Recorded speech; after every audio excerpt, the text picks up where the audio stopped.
জন্য জীবন গড়া শিখিয়েছেন আলোর পথ। শ্রেণীকক্ষে গড়েছেন মানুষ চরিত্র আর সত্যবোধ। শিক্ষক ছিলেন যোদ্ধা, জনার শৃঙ্খলায় ভরসা। লোভ নয়, ক্ষমতা নয়, দেশটাই তার একমাত্র চাওয়া।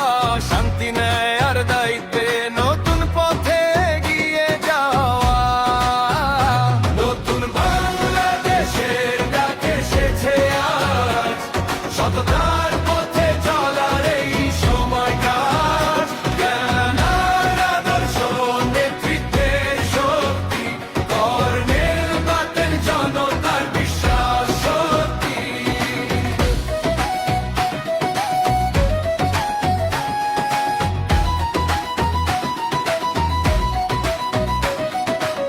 ইসলামী মূল্যবোধে ন্যায়ের আহ্বান, দুর্নীতির বিরুদ্ধে স্পষ্ট অবস্থান।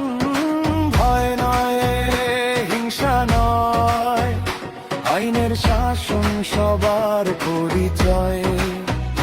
হাত মিলিয়ে গড়ি ভবিষ্যৎ, ভিন্নতা নয়, ঐক্যই শক্তি। স্বচ্ছতা, মানবতা, উন্নয়ন, এই হোক আগামীর পরিচিতি। ঢাকা পুরো আজ আশা খোঁজে সঠিক নেতৃত্বের ঠিকানা। কথাই নয়, কাজে প্রমাণ, সততার মানে